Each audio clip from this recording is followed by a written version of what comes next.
Hello everyone! So to start off the new year, I wanted to sit back, relax, and do something a little more casual, and I also wanted to have some direct interaction with the people who watch my videos, because YouTube is a platform that uniquely allows me to do that. And I figured the best way to go about doing that would be through a Q&A video, because this is YouTube. That's a thing people do, right? I don't know, it's worked so far. If it's not broke, don't fix it, right? First question. I don't know how to do this. Did you subscribe to PewDiePie? Yes, obviously. Thoughts on Daredevil? I love the show. I absolutely love it. I think it's fantastic. I think the first season is the best thing Marvel Netflix ever put out, so unfortunately peaked a bit early. Season 2 was a little more weak. The story got a little bogged down. The Hand wasn't really as well defined as it could have been. I think they were a bit too nebulous and a bit too mystical all of a sudden from where Daredevil had been before, with only touches of mysticism but staying very grounded. And Elektra was a very poorly defined character and just not very compelling in her own right, and her arc and her death just didn't really do anything for me. But season 3 really brought it back around. I thought brought it back up to that level of quality that season 1 promised. The character stuff was amazing. Karen Page was somehow not horrendously annoying. The action was phenomenal again. The story was brutal and heartfelt. And then they canceled it, which was, I think, a bit inevitable. I knew once Disney announced their streaming service, this was probably going to be the first casualty, or the Marvel Netflix universe was going to be a casualty of that. So we had our time with it, and honestly, given how season 3 ended, I think it's a satisfying enough ending for the show as a whole. Like, where the characters leave off, it does function as an ending, even though I do desperately want more, and I would love to see more if Disney decides to revive it in some form, or we can revisit these characters and bring back this Matt Murdock. I'd love that, because it's really fantastic, and I think the most potential filled and the most consistently delivered product that they have. How about a discussion on the highs and lows of the Netflix Marvel Universe? I actually do have a video like that planned for some time in the roughly near future. I can't really say, because when it comes to making a video that large and covering that much ground, or what I want to do with it, because I want to do like a full retrospective on it and kind of talk about where it started, how it built itself up to this level of quality that was so seemingly unattainable. Because, you know, when Netflix Marvel started out and when it was at its peak, it was defined as the best part of the Marvel universe, which is, it's less so now. And now that it's been all canceled quietly and it's all going away, I feel like we're not going to hear much about it in the future discussions of the Marvel universe. It'll be more focused on the movies, which I'm sure Marvel prefers. But in terms of the highs and lows, I do want to do a more in-depth retrospective on everything, all the shows, how they interacted with each other, how they informed each other, in some ways how they ruined each other, because I do think that had something to do with it. But beyond that, yeah, I just need to find time to go back and rewatch everything, which in and of itself is a daunting task, but hopefully sometime this year I can get around to that. I don't know. It may be it may just take a long time to put together, but I definitely want to cover that topic and find a unique angle on it beyond just saying like they were all great or they were all bad, because it's not true. It's a little more complex with that, which makes sense given how many stories and characters this universe was working with, and the fact that its implosion came more out of legal and like studio obligations than story wise or to do with interest. Like when they canceled Luke Cage and Iron Fist, I was kind of like surprised. I didn't think they would do that, but then they canceled Daredevil, and it made sense that they were just killing off the Disney stuff. So yeah, who knows? Maybe I'll do something with it eventually. Thoughts on Venom? Oh, where do I start? Venom is probably the funniest movie ever made, unintentionally, of course. I was so very excited. Like, the idea of a Venom movie without Spider-Man, to me, is a fundamentally flawed idea. And, you know, the creative team was nothing to sniff at. You know, they had Tom Hardy on board, could be something. Ruben Fleischer has made some good movies in his life, so you know it could have been good. And but in the build up to it, as more marketing came out, I thought it was going to be just you know, trash. And it ended up being trash, but very, very fun trash. And I do want to make a video of some sort on highlighting that in terms of Venom, because Venom was a big running joke in my life and my friends group, I think for months leading up to it. Like I got a group of people together and we went and saw it on opening night because we were all just so excited, and half the people actually ended up liking it, like unironically, which is shocking in its own right. But I couldn't believe what I was seeing. It was everything I wanted and more, and you just don't get that level of like early 2000s insane comic book movie stuff anymore. Stuff like Catwoman and Daredevil, where it's just so off the wall and incompetent and completely misses the mark. But that's what makes Venom so fun. Like, I would revisit it easily. I could rewatch Venom probably endless times just for Tom Hardy's performance alone. The script is just insanely good, and Riot, I think, is easily maybe the worst comic book villain ever conceived in a movie. Like, people like worse than Mr. Freeze maybe. Like, it's terrible. It's truly horrendous, and when people tell me they like Venom, like, I sincerely don't know how to respond.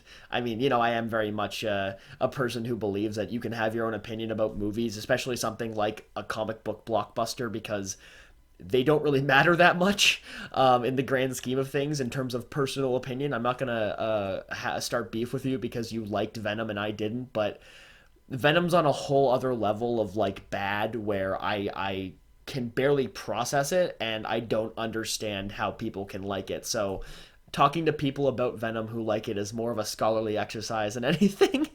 It's a lot of fun. But yeah, I wish I could say I hated Venom, but I hate it in a way, but I love it. I had so much fun with it. It did not disappoint for even a second, and I would have easily that night turned back around, gone in, and watched it all over again, because there's so much to it.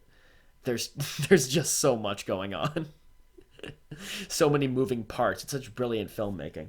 Thoughts on Community? I love Community. Absolutely love it. I think it's probably the biggest comedic influence on me in terms of storytelling, not just in terms of like stand up comedians or specific senses of humor.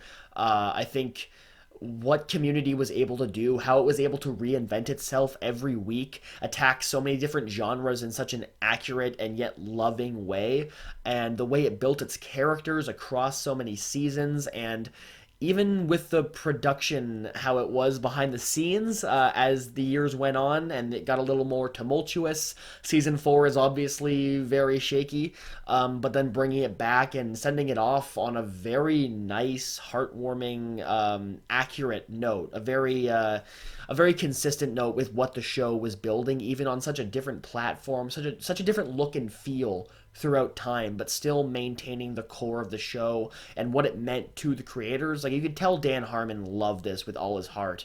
And unfortunately, it was a little screwed in the end because of those production stuff. But I think I want to revisit it fully and actually sit down and rewatch it all and really think about it. I haven't had a chance to yet, again, just because of finding the time to do that.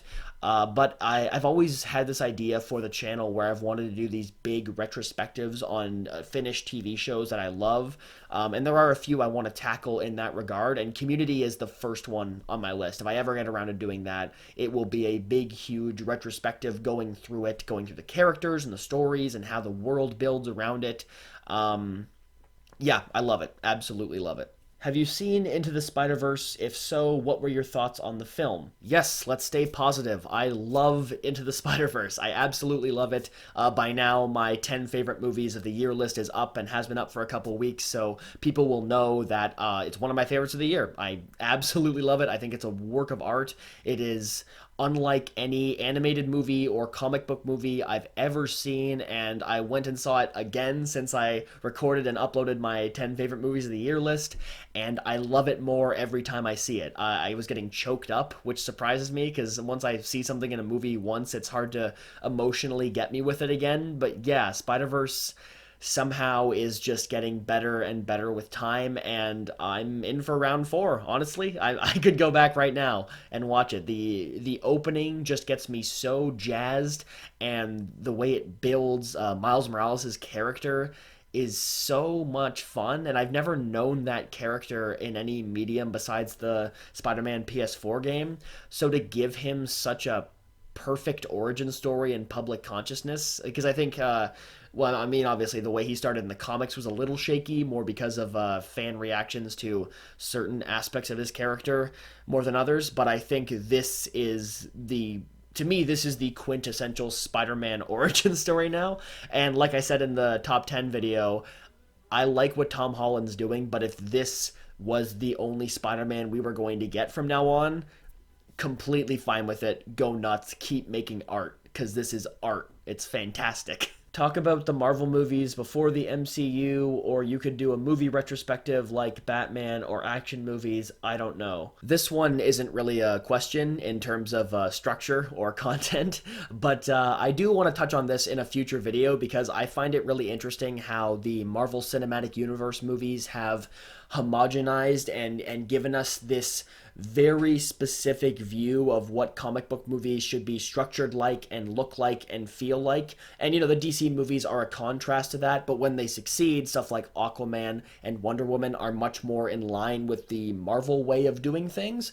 So I do want to look at how Marvel movies were constructed before that formula was in place. So looking at Marvel movies before the MCU, definitely a topic I want to explore. Again, some point in the future. Don't know when I'll have time to watch all those movies. I'm watching Inglourious Basterds as of writing this, so just curious what your favorite Tarantino flick is, how you feel about him, and how excited you are for Once Upon a Time in Hollywood. Well, you nailed it right there. Inglourious Basterds is my favorite Tarantino movie. That's one of my favorite movies of all time, period. I haven't done a top 10 or anything because there are so many, but that would be one of the top picks, definitely.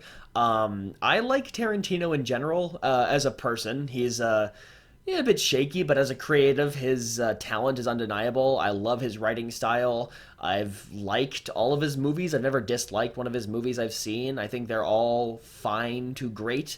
Pulp Fiction, I'm honestly not a huge fan of, but stuff like Inglourious Basterds or The Hateful Eight or Django Unchained is fantastic, and I like just the outright weirdness in some of it. Sometimes I like weirdness and craziness and unreality seeping through into grounded stories. And I like some wacky violence too, and he always does wacky violence well. And as for Once Upon a Time in Hollywood, yeah, I'm very, very hyped for that because I read Helter Skelter this last summer, and knowing the Manson story, and I found the Manson story really fascinating. So his take on that and how he's going to not quite be doing that, but incorporating elements of it and having these characters exist alongside that in that kind of world and environment. I guess the question is ultimately how much of that story is going to be his own and how much is going to be based on reality, which is always a line that Tarantino rides in a very interesting way, especially in something like Inglourious Basterds, where it's mostly historical and then suddenly very, very not historical at all, or Django Unchained as well, because there's a lot of anachronistic stuff in that. But, he crafts a really unique portrayals of history, very unique visions of these moments in time, and it's going to be a lot of blood. It's going to be a very gory movie, so that's something. Who is your favorite villain of all time? This is tough. This is stumping me. I really I don't know. There's so many. I think I would give it to Hannibal Lecter from the show Hannibal, because he starts as a sort of protagonistic figure and slowly evolves into the antagonist and then back into a protagonist as new antagonists rise, and the relationship he has with Will Graham, who is the real protagonist of that show, or is he? Like that kind of question of it. Those characters function together in such an interesting way and have such an interesting dynamic, and I think that's my favorite interpretation of Hannibal Lecter, who is a brilliant character across most adaptations of him, besides Hannibal Rising, which is a notable decrease in quality, but there are many reasons for that. So, Hannibal Lecter. Across most forms, but most notably, it would be Hannibal. How would you rank the Star Wars movies? To be honest, and this is sort of not an answer, I wouldn't. I don't really rank series that way in terms of, taking them all and listing them and finding a particular order, because I used to do that, but I found that my lists were always changing, always evolving, and it really depend on like the mood I was in, if I was rewatching a movie. And I did it with the Marvel Cinematic Universe and Star Wars, and the MCU, it would just depend. There's so many different things about each movie, even though they feel the same in a lot of ways, that make me like or dislike them. And it's weird of me to say that one of them is sort of on some objective level, even though there's no true objectivity in film criticism like that. But on some objective level, I don't feel right saying that one movie is necessarily better, especially with Star Wars, where I've seen them so many times, and they are all, well, the original six at least, are so ingrained into my brain that I pretty much can't separate them. I mean, I know the prequels are bad, and now they've just kind of become jokes, especially through like prequel memes, and the internet has made them into a more enjoyable, digestible form than these sort of disappointments they were when they were initially released. So I think, the original trilogy, I can't, it's like one story almost. Like all three prequels are like one thing in my head, especially Revenge of the Sith, which on depending on the day could be my favorite of all of them, or Force Awakens could be because of how it made me feel. I cried so much watching The Force Awakens. It broke me in a good way. And then there's Empire Strikes Back, which I do think on some objective level is the best of them. But any of the original trilogy brings me the same amount of joy, and it's hard for me to critically dissect them because I just enjoy them. So Star Wars, in the broader sense, except for the new movies like Rogue One and Solo, more so Solo. I hate Solo, but Rogue One can just kind of, it's nothing to me. Like it didn't really do anything for me. I didn't hate it, didn't love it. Last Jedi has some of the highest highs and some of the lower lows in all of Star Wars. So it's hard to decide, but now I think the idea of nostalgia being very much tied to how we interpret new entries and franchises like this, and how when we're not blinded by nostalgia, we're much more receptive to criticism and much more critical of these things, even though the problems are still very much present in the older media, is something I do want to touch on in a future video, which I am going to do. That's very much on the itinerary, so I will probably be able to give you a better answer about how I would rank the Star Wars movies through that lens in a future video when I can sit down and write a full script about it, and I'll go back and revisit them again. Because right now, I mean, off the top of my head, it would be like Empire Strikes Back, New Hope, Force Awakens, Return of the Jedi, Last Jedi, I guess, and then everything else is just, it's a mix, it's a mush. It all kind of blends together, and if I watch one on a good day, I may get a lot of joy out of it. I could watch The Phantom Menace tomorrow and be in the right mood and think, that's better than I remember. It's better than people say. And that I don't think I'll ever be in the right mindset to enjoy Attack of the Clones, really, because it's a miserable experience. But even then, I can laugh at it. So it all has value, and I don't think that assigning a numerical sort of rank to things is very productive in terms of remembering them or keeping track of them in my head. I find it just more confusing than anything. I go on an independent basis. Do I like this movie? Do I not? How much do I like it? That's what matters to me. What kind of stuff are you going to do in the future, and love your vids? Well, first of all, thank you for saying you love my videos. I love making them. In the future, I don't really know. All sorts of stuff, I guess. 2018 was a lot about experimentation. I would love to do more commentary videos, but unfortunately, we run into a lot of copyright trouble with that. Like, I wasn't even able to upload the Spider-Man 2 video. I tried literally 15 times to edit out different parts and fix it, and it was globally blocked as soon as it was uploaded. So, stuff like that, I guess I've learned what sort of lost causes are. I want to make more sort of direct critical video essay-ish things like I do, where there isn't a particular deconstruction or thesis, but I just kind of pick a topic and talk about it, and I have a lot of ideas now. I want to upload more frequently. That's something I definitely want to do in the future. I want to make more episodes of Flashback, because me and James love doing that sort of nostalgic stuff, and we have, no end to the movies we could revisit because we had whole childhoods full of them. So yeah, I think I've found a good sense of what works on this channel, what I can produce consistently, and in terms of what I want to do in the future, I want to keep making good stuff. I want to keep making stuff I enjoy. I want to find new stuff that I enjoy. And I guess, it doesn't help the algorithm in terms of my channel growing to do a lot of little anachronistic experimental stuff.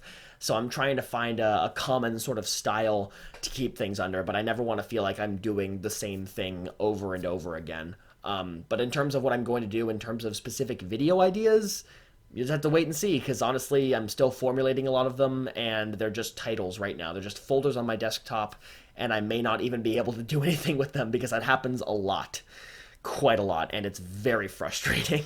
Who is your favorite Flash or CW villain, excluding Reverse Flash? I wish you hadn't said except Reverse Flash, because I love Reverse Flash so much. I think he is a big part of what made that first season of The Flash work so well.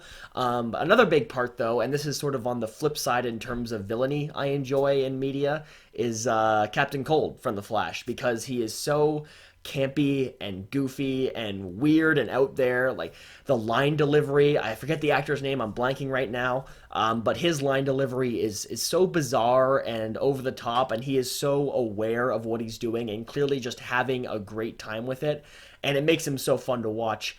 And then there's the the cold as ice scene, which I remember as the defining moment of the Flash's sort of sense of humor, in terms of having a sense of humor about itself, which is when, I think it was in season 1, episode 21, or something along those lines. Rogue Air was the episode. Yeah, Barry goes into a bar to talk to Snart, who is Captain Cold, about like helping him transport these metahumans, and he's talking to Captain Cold, and Cold as Ice is playing on the jukebox, and if I'm not mistaken, Captain Cold specifically goes to the jukebox and plays that song, and that's just comedy gold. That's amazing. So that was a very formative moment, and like every time he popped up in any of the shows, even though I didn't watch a lot of the other CW shows, that was a defining moment. Like, I gotta see more Snart. I gotta get more Captain Cold, because I had one of the Funko Pops. I had his Funko Pop because I loved him so much back when Funko Pops were a thing that were kind of cool. Why didn't you like Baby Driver when it came out? It's not that I didn't like Baby Driver, it's that it was just okay for me. Everything about it was just fine to bad, which was very disappointing because it was so hyped up, and Edgar Wright's films are so unique and energetic and fun and colorful and wacky. And I think the style was solid. I found the sound design gimmick of matching action to music got a bit old and wasn't as effective later on. Like, the first 15 minutes of Baby Driver, if that's like a short film, perfection. But as it is as a whole, it didn't really hold together for me. The characters were nothing. The story it was all right, but nothing particularly special. Like Edgar Wright doing a heist movie or that kind of crime drama, I figured there'd be a little more to it than that. It was fairly formulaic for him. And the acting was generally pretty good. I think that elevated a lot of it. John Hamm in particular is spectacular in it. But yeah, not caring about the characters was a big thing because they were kind of blank slates. The love story especially was so brutal. Like, I did not care at all about that. And the ending is just garbage. I despise the ending. I will say nice things about Baby Driver, but I can't say nice things about the ending. It made me so upset. It infuriated me, and I walked out of the theater so just thrown by it. And that may have poisoned it a lot, because the end of a movie can leave a lot of a lasting impact on you in terms of your overall reception. But I've never watched it again. I've never felt particularly compelled to, and I probably never will, because it's just fine. What are the movies in 2018 that you enjoyed that you would recommend to your viewers? I touched on this briefly in my top 10 of 2018 video, this graphic right here. This is every movie I saw in 2018. The ones in green are the ones I thought were good. If you like my opinion, or you trust my opinion generally, even though it's so weird, idiosyncratic at times, I would recommend any of these movies. I think they're all solid to great to amazing. The best of them all, of course, is Mamma Mia, Here We Go Again. No film has ever surpassed that. No film ever will. Do you plan to review more movies? I heard Spider-Man Into the Spider-Verse was great, and Aquaman was fairly decent. Well, whoever told you that about Aquaman lied. It sucks. And Into the Spider-Verse is great, very great. I've talked about it already. In terms of reviewing movies, though, like individual movies and making specific review videos, it's not really for me. I used to do it back in high school when I first started making YouTube videos back in grade 9, I think. I was just doing a straight up Jeremy Jahns ripoff, like down to the reviewing system. Like the rating scale was so transparently just that, and it was funny. Like I deleted all those videos; they are long dead. But just thinking back on them and what I was doing, so funny, so good, such self cringe. Um, but yeah, I found that when I do regular movie reviews, it gets tiresome for me eventually, or I get bored with them. Especially, I feel like I'm doing the same thing over and over again. And midway through high school, into my first year of university, I wasn't doing YouTube. I was doing my blog and running, like, making memes for this channel at the same time early on. So I think I don't know if I'd ever go back to making regular specific reviews. I'd want to find a unique spin on it because that's what I like to do with my content, with approaching topics like this.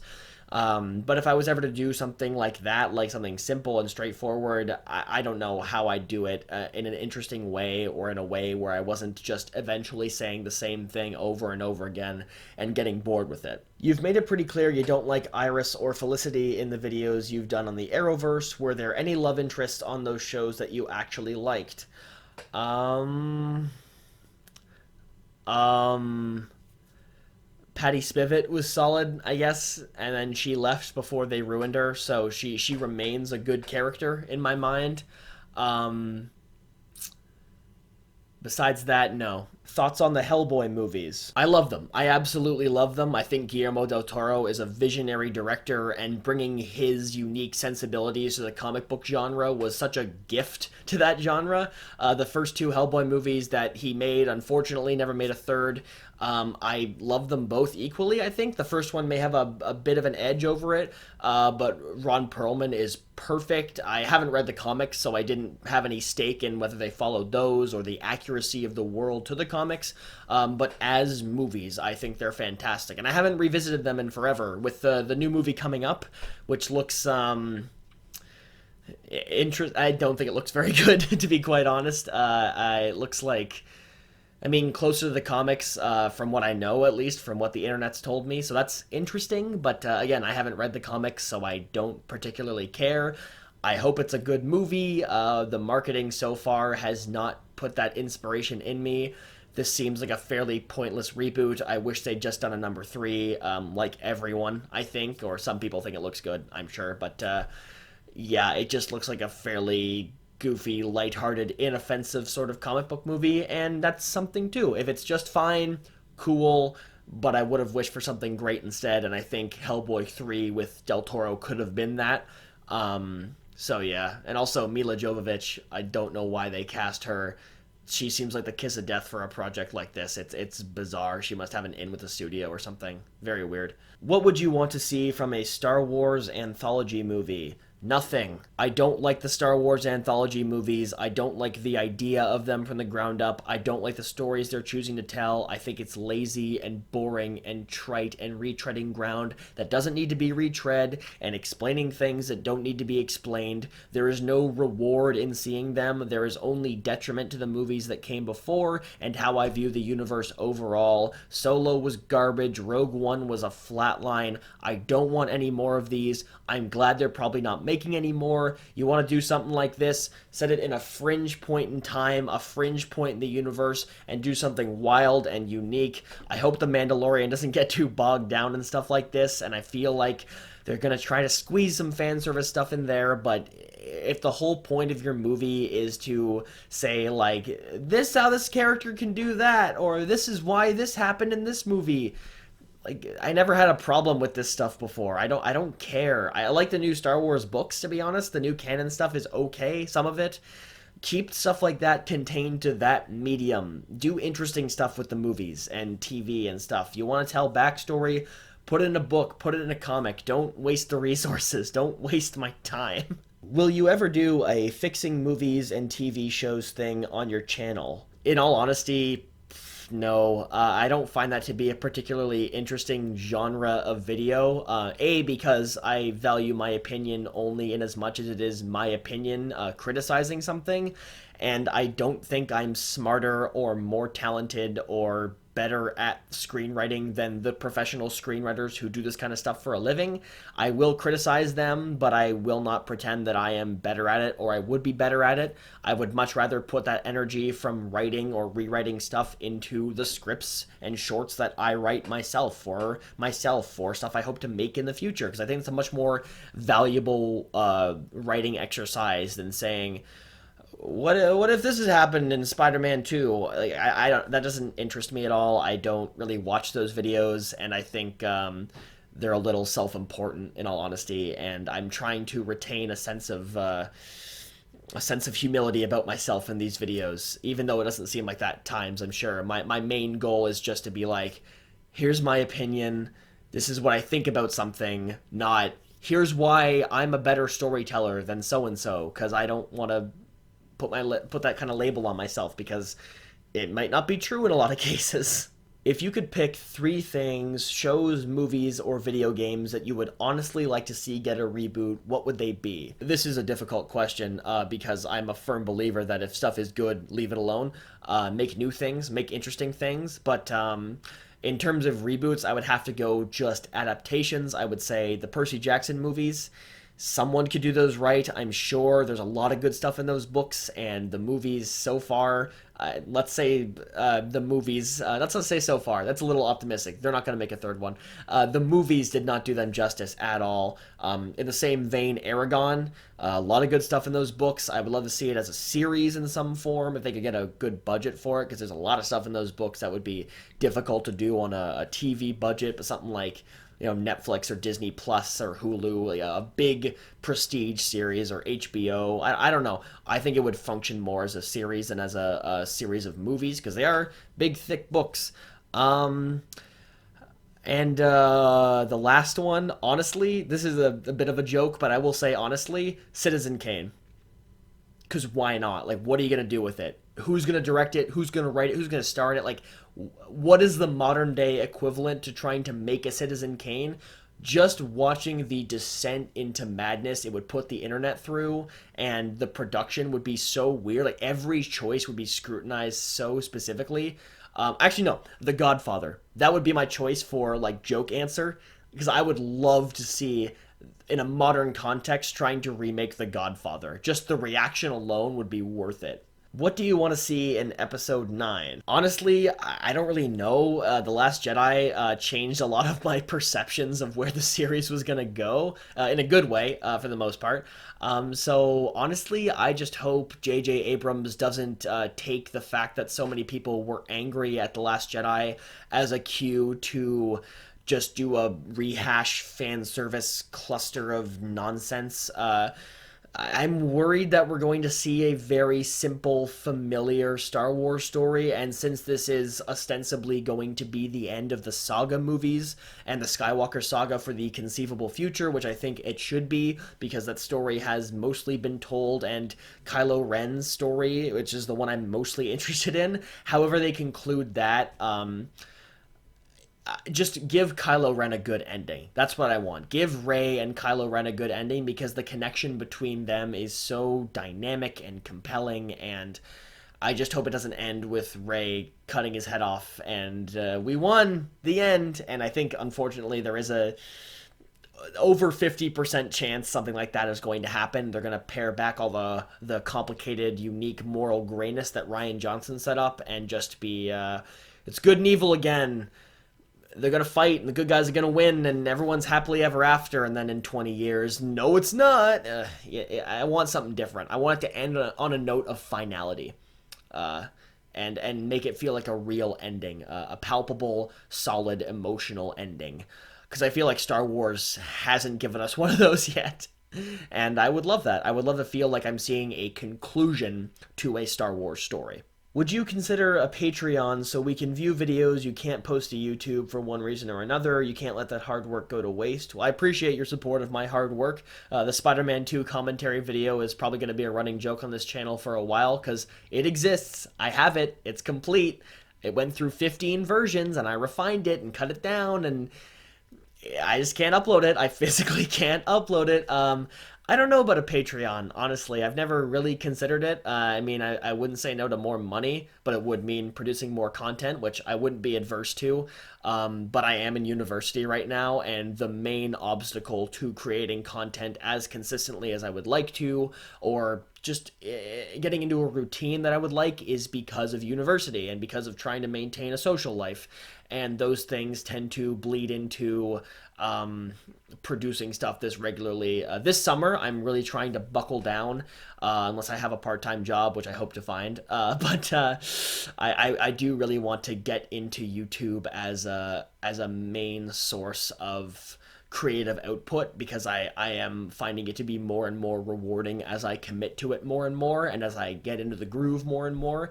And I feel like I can't rest too much when you're doing YouTube, because you want to stay in that mode and keep producing.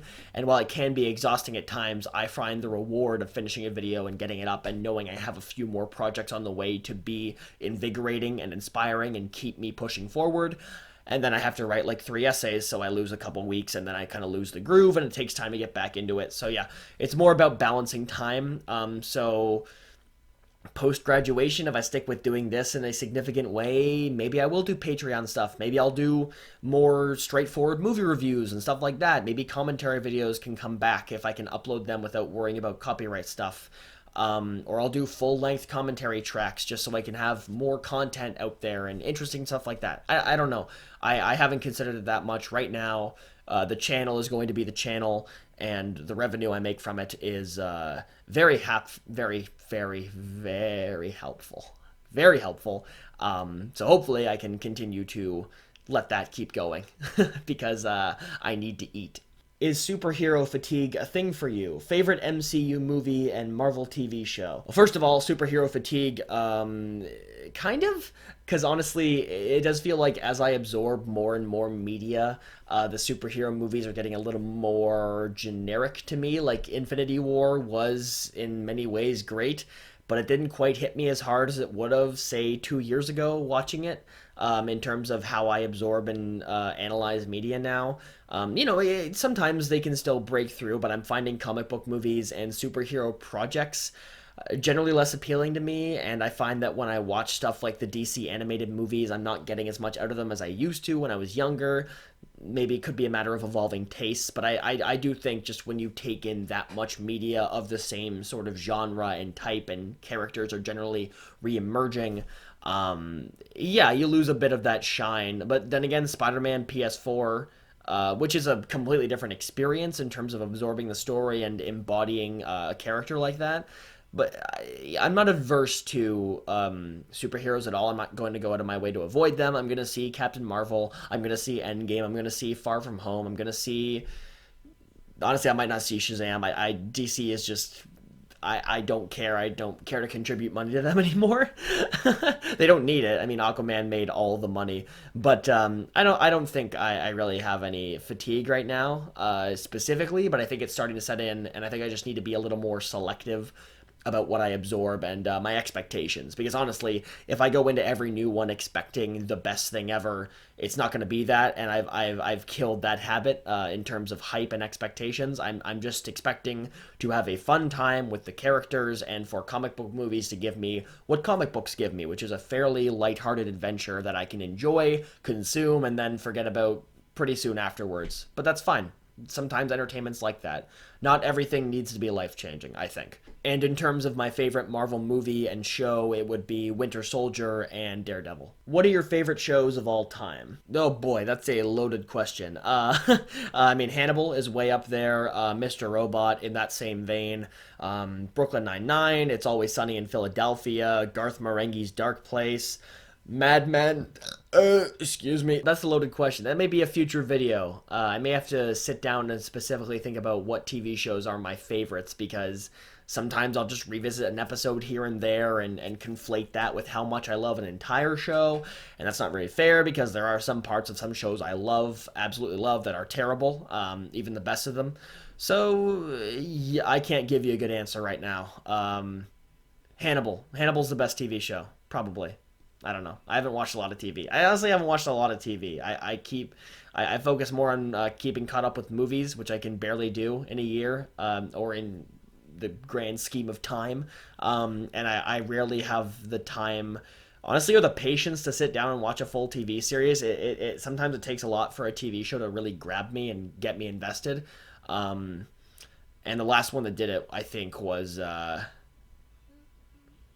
don't even know. It feels like I've been watching every show I've been watching forever. It feels like they've always been there. I don't really have any new shows in my head where I'm like, this is it. This is the one.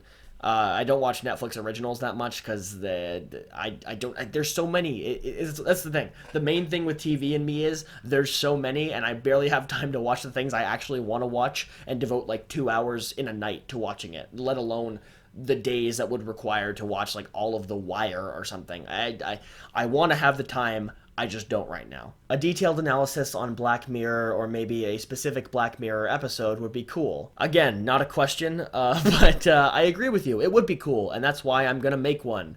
Near future, but it's gonna be more about why Black Mirror is not one of my favorite shows of all time. I don't think it's bad, but I do think half of it is. So there's your teaser. It's going to be about the downsides of Black Mirror more than anything.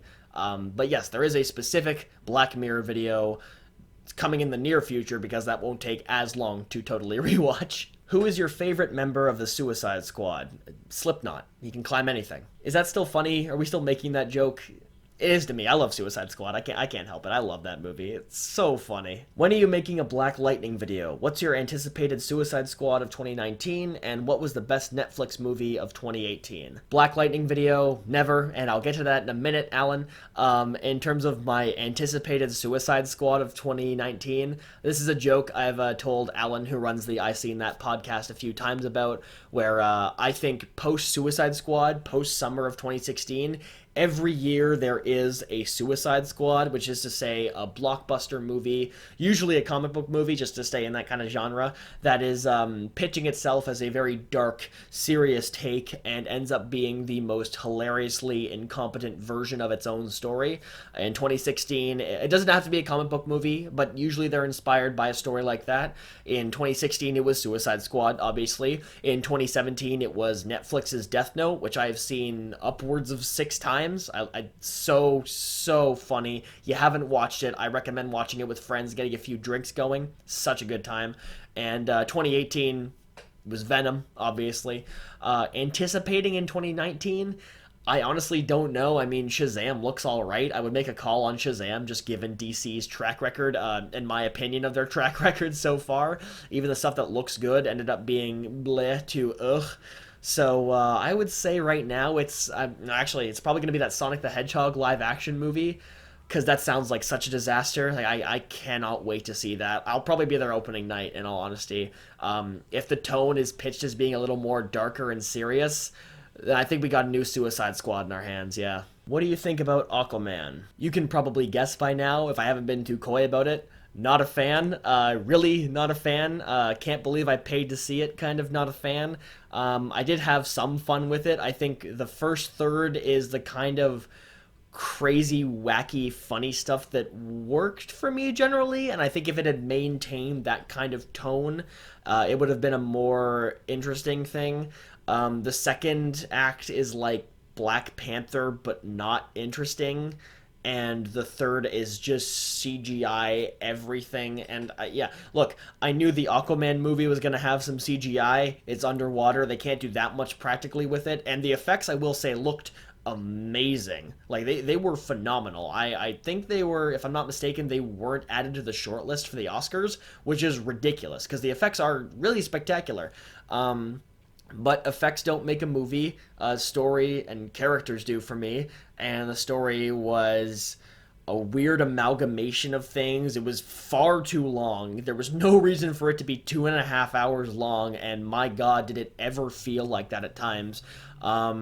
Every character including Aquaman was bland and uninteresting. I didn't like any of them. It had more personality than most of the DC movies, I will say that, especially in terms of just the vibrant colors and the humor being very much at the forefront, even though it wasn't funny a lot. Yeah, they were trying, and I respect trying when you're working with garbage like the DC Cinematic Universe. Like James Wan was very much trapped in that story. He tried to make more of a standalone thing, that stuff worked. But Jason Momoa is acting like he's in a completely different movie, and I wish I could see that movie, the drunk buffoon Aquaman, the entire time. Like Jason Momoa, he seems so cool and nice and awesome. Like I'd love to hang out with him. He seems great. I'd like to drink a Guinness with the guy. But I don't think he's a good actor, and I don't think this is a particularly good vehicle for his acting style or skills, because when he has to be serious Aquaman, it doesn't work. And Aquaman as a character never ascends beyond being the idiot who yells "my man," or that's it. Like he is very much still the "my man" guy, and I can't tell you what his character traits are, what his arc is, what his journey is. The movie at times peppers in these moments where it seems like he's developing, but from the beginning, he doesn't seem to want to be doing anything he's doing. Even when he accepts the trident at the end, he's like, I don't really want to be here. And then once he wins and defeats the Ocean Master, spoiler alert, and then he has the trident, he's the king of Atlantis. He's like, what do I do now? And like, well, you're going to be king. And he's like, this is going to be fun. He has no plan. He has no interest in doing it. He's doing things to do things, which you think would be a sort of an interesting subversion of your comic book expectations, but it's just kind of dumb, and I'm glad I saw it. I'm not glad I paid to see it in 3D, especially because the 3D glasses just added a layer of black over what I was seeing, so the colors were muted, and that was one of the most interesting parts of it, one of the more enjoyable parts of it, at least. And the fight scenes were fine. Like I think it's a bad movie though overall. Far more bad than good. But the beginning hooked me. I won't lie. When Jason Momoa was just murdering people in a submarine, I was in. But it lost me. It definitely lost me. Is Amber Heard like actually an actress? Like for real? Like this is what she does professionally? Because it sure doesn't seem like it. Do you have any opinions about games, books, or comics you'll share in the close future? Yeah, all my stuff is pretty movie and TV oriented, but that's more because that's kind of where my critical voice goes. Like I can read TV and movies and media like that in a better way than I can video games or books or comics. And I am a fairly critical person overall when it comes to story in those mediums. But with video games, I just bought a PS4 again, and I've been playing through stuff like Skyrim and Spider-Man and Far Cry 5. And really what I want is to just kill some time for a couple hours and just get implanted into a world in that way and just feel like I have control over what's happening and go through a world. Like, I don't have any distinct critical perspective on video games. Comics, I'm honestly kind of getting out of the phase where I really into comics that much. I got rid of a bunch of my older ones. I still have a bunch of my old comic trades in my collection, and I buy graphic novels, but I'm getting more into stuff like The Sandman or Preacher or Saga, where they're these independent ventures and these contained worlds, because I just can't keep up with all the comics that are coming out. It's exhausting. I can't do it. I cannot do it. And yeah, games, books, books again. Also, I just read to read. I read to enjoy them. If I like the story, if I like the way they're written, good book. On a scale of like out of 5, I'm not that picky, really. I hope to enjoy the books I read because I usually buy them, and I hope it's a return on investment. But if not, now well. Are you overall more optimistic or pessimistic about the future of popular TV and movies, and do you think we'll see creative and clever movies and shows be given a chance, or will Hollywood keep playing things too safe? I think it's inevitable that Hollywood is going to play things safe. You know, they want a return on their investments. They want to make sure they're putting money into things that are going to make them money. So I don't think we're going to see any end to stuff that seems like safe choices in terms of genre or actors or directors or series. I think franchises, they're getting a bit bloated now, so we may see a franchise bubble pop soon. I'm not sure. It's hard to predict because people still go to see these things and people enjoy enjoy them, and I enjoy them too, generally. Not stuff like The Mummy, but, the Marvel movies aren't going to stop anytime soon, because people enjoy them, they're invested, they're going to keep seeing them.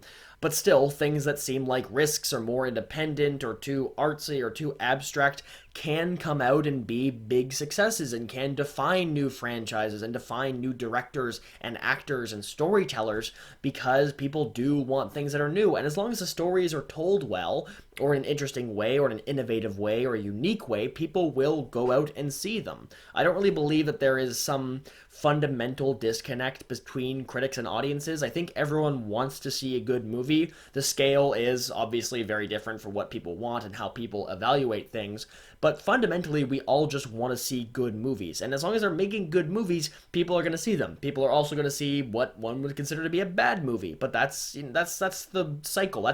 That is this medium of entertainment. That is any medium of entertainment. All I know for sure is creative and clever TV shows keep being made, creative and clever movies keep being made, and the stuff that is not so clever ends up failing or ends up being successful and then failing eventually. Quality does win out in the end. I believe that. I really do.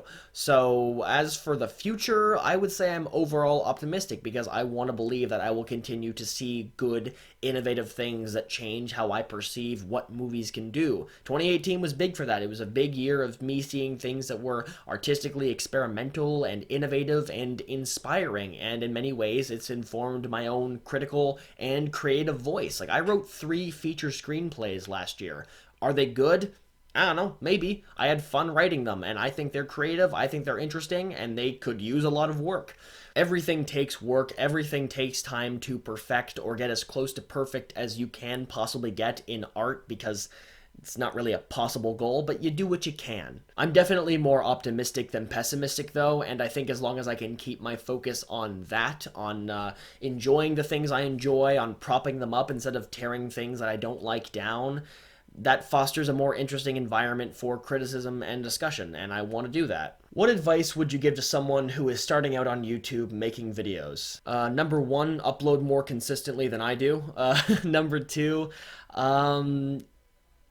just enjoy what you're doing, I guess, because I have felt like I've gotten into creative ruts here and there when I've been doing things, and it's why I've stopped making certain kinds of videos. It's why I don't plan to make more videos of certain kinds in the future, because this is a platform of individuality and creativity and expression that doesn't need to cater to anyone else's views except your own, which can be both a good and a bad thing depending on who we're looking at. But in terms of starting out, just make something you enjoy and trust that people will find it. Maybe you're making something really niche. Maybe you're leaning into a demographic works well, like I've done with like the video essay movie discussion people, because I genuinely enjoy the content. I don't absorb a lot of it, but I enjoy what I see, and I'm finding new people all the time, and that expands my own critical vocabulary. It changes the way I think about things. It changes the way I make videos. I think in many ways it improves it. Yeah, just enjoy what you're making. Make something you would want to see. And if you ever feel like you're making something you don't care about, or you're getting annoyed with what you're making, switch it up. Don't be afraid to reinvent yourself or try new things, because maybe you'll find something that people really connect with and you also enjoy doing, which is a rare thing, I think, on this platform. Because in my case, you'll make one thing people really like, and that'll never go away. Ever. No matter how hard you try to escape, it'll never leave you alone. I'm loving life. I can't pretend like I'm on some peak with YouTube. Like, I'm ahead of your average guy who's been doing this for however long, and I mainly just got incredibly lucky based on a few videos. But I'm enjoying what I'm doing. I'm having fun with it, and the more I do it, the more I see it as a viable creative outlet, the more I want to do it, and the more that pushes me forward to try new things and expand what I can do and expand what I can see and what I absorb, because YouTube is a very cyclical thing. You absorb something, you think it's something new, and then you produce something, and people absorb that, and then they produce new things. If you think I haven't covered a video topic well, if you want to cover a topic, you want to see a topic be covered, just do it yourself. Find an interesting way to do it. You don't have to worry about equipment too much. You get a good mic and you get some clips, you're good to go. And just worry about copyright. I guess the most succinct version of my YouTube advice would be have fun with what you're doing. It's generic, it's not very informative or helpful, I guess, but it's the backbone of this site, I think, and you can tell when people are doing things they don't enjoy, or they're doing things out of obligation or for money, in a sense. So don't fall into that trap. Don't make yourself a business too fast. Do what you love, and eventually it could turn into something profitable or viable, or never will, and it'll just be a fun creative outlet. Because I have a lot of things I like to do in my spare time that doesn't help with productivity in university, and I'm trying to kill them off one by one and stay on top of things so I can get videos out more consistently, because this is one of the most rewarding things in my life right now, and I want it to continue to feel like that and never feel like a chore or an obligation, and so far it hasn't, and I hope it never does. And I doubt it will, on my current trajectory at least. Who knows? In a year, I could want to die. Like, I don't want to die already. So I wish I could say those were all the questions I got, but there's still a big red elephant in the room. So let's talk about the Arrow and Flash questions, of which I received many, and daily receive more and more. Please stop. I don't want to sound ungrateful here. I really don't. But I should not be considered the expert on these shows, because I watched 5 seasons of Arrow, 4 seasons of The Flash. That's it. I've never seen an episode of Legends of Tomorrow, never seen an episode of Supergirl, never seen an episode of Black Lightning, probably never will. Didn't watch the crossovers, I haven't watched a single episode of Arrow Season 7 or Flash Season 5 because, like I said, at the end of my last Flash video, I do not care anymore. And that is a fundamental thing with me with making videos and going out and absorbing all this content, because why would I do it if I don't enjoy it? There are so many things I want to talk about and have unique angles on and would rather talk about. And I know the YouTube game. I know you're supposed to go with what works, what gets you views, what's more profitable. And I could make another Flash video. I could make another Arrow video. I could make 5 more until both shows are done forever. Then I could make a big retrospective and it would be huge and everyone would love it. And people would go back and watch them again and again. But I really just don't care, and I have no interest or drive to watch the shows. Like, if I thought the shows were so bad they were funny, I would watch them for that and I would make fun of them for that. But they're just not good and not interesting, and I don't feel like I want to contribute to this hyperbolic, vitriolic level of criticism that's on YouTube right now, and I don't want to go after something that I think is bad for no other reason than I think it's bad and it's been bad already and it's going to keep being bad. Maybe I could find a unique angle on it. Maybe it would be really interesting. Maybe I'll like it, but I don't care to find out. I don't want to find out. I have no interest in watching these shows. I'm not going to do it. However, I also can't leave the door completely closed, because who knows, in a week, I could change my mind. I could decide I want to do a Flash Season 5 video. I could binge through the season thus far, get completely caught up, do the same with Arrow. I'm not going to do it with Arrow. I'm done with Arrow. I completely don't care about Arrow. Arrow's the same stuff over and over again. The Flash could be at least so weird and crazy it could be interesting, or it could be good, in which case it's good and who cares? Just enjoy it. Like I said before, if there's a perspective you want to see on YouTube, you want people to be more critical of these shows, make the videos yourself. This is an independent platform. You can go right ahead. I think people who are legitimately invested in these shows and watch these shows regularly and are actively frustrated with them should be the ones to pursue critical content on them, because I was there and I no longer was, and I think it's healthy to detach myself from things like that, because if I just stay on and hate this show that I have to watch every week, this isn't my job, you know? I'm not being strictly paid to cover those shows specifically.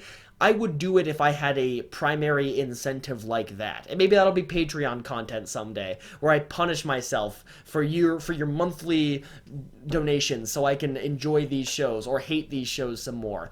But I really doubt it, because in all honesty, it's not something that appeals to me, and there are topics that appeal to me that I want to make videos about, that I'm excited to make videos about, that I want to sit and write and study and enjoy. I just don't care anymore, and I'm very grateful that all of you want to hear my thoughts, that you think I'll give this grand critical insight into it. But in all honesty, I don't think I will. I'm not at the level of interest where I can write stuff like that anymore. I find it very hard to write about things I'm not interested in, which is why my English minor has been so painful in university at times. But with this is a medium of expression. YouTube is a medium of expression I am using for fun. When I write, I want it to be something I'm interested in, something I am invested in, something I feel like I'm saying something worthwhile. And I don't think I have any more to say about those shows that is worthwhile or interesting or worth your time, frankly, or worth mine. I won't spend the months of time writing and finding clips and building up these videos only for me to release something that I'm not proud of or not happy with, or something that people may see but that I'm not going to be happy people see. I want people to see the stuff I want to make, and hopefully in the future I will get more of that out there. That stuff will continue to be good because I think I'm making good stuff. People seem to think I'm making good stuff. Watch the stuff for that reason, I guess. I don't know. I'm so tired. I'm so tired of the daily requests for it. I get tweets. They've slowed down a bit, but I get tweets at least once a week asking me what my thoughts are on Arrow Season 6 or 7 or Flash Season 5, and I don't have any. I have no answer for you. I'm sorry. I can't answer your questions. I got nothing. I don't want to watch the shows anymore, so I'm not going to. It's a waste of my time and yours. That being said, I am releasing a video about The Flash this summer, so look forward to that. So, those are all the questions I'm going to answer this round. Thank you to everyone who submitted. If I missed yours, I'm sorry. I think I got them all, but I may have missed a couple here and there, and we can discuss it in the comments if you want. I may not have a good answer for you, so maybe I skipped your question because my answer was just bad and boring and useless. That could have been it. I'll probably do another one of these videos around this time next year. I think it's fun. It's a little more casual, a little less pressure on me to stick to the script. I can talk a little more naturally. You can hear how I slur and miss syllables, and how I'm very bad at speaking normally if I don't practice a lot. And even when I practice, I suck at it. Maybe I should take speech therapy lessons or something, because honestly, it gets pretty bad at times. I'm also drunk. I'm really drunk right now. Oh my god. On that happy note, thanks so much for watching. Hopefully you enjoyed, and I'll see you next time.